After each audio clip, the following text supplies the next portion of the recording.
Itong cover na to, aalisin po natin to mga boss, kasi ito naka-fix po ito rito at hindi natatanggal. Ngayon ang gagawin po natin dito, sisirain po natin. May nabili po tayo na cover para dito, yun ang ikakabit natin, at saka cabin filter.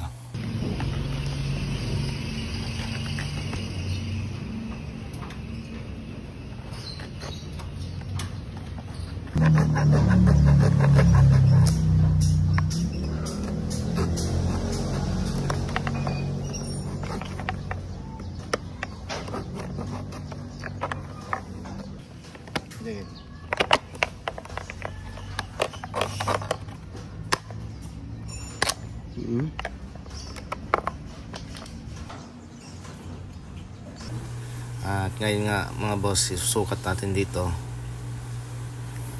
dahil ito saktong sakto po ito, pati yung pinakalak niya mga boss, saktong sakto lang. Ayan. Tapos ngayon ilalagay na po natin ang filter nya. Ito po yung pinaka filter nya po.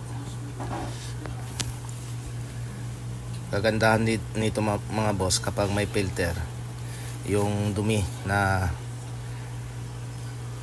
nasasala po rito.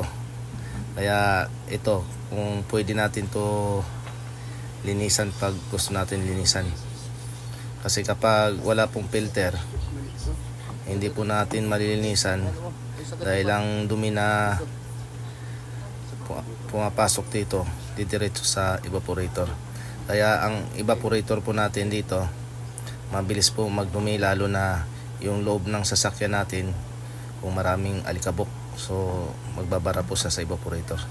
So itong kagandahan nito mga boss, kapag may filter dito po, masasala ang kanyang mga dumi, mga alikabok, hindi na siya didiretso sa evaporator. So ganito lang mga boss. At ito nga, saktong sakto siya sa lagayan. Ayan. At madali lang po ikabit, madali rin tanggalin. Kaya pag gusto natin linisan, madali lang. Ayan.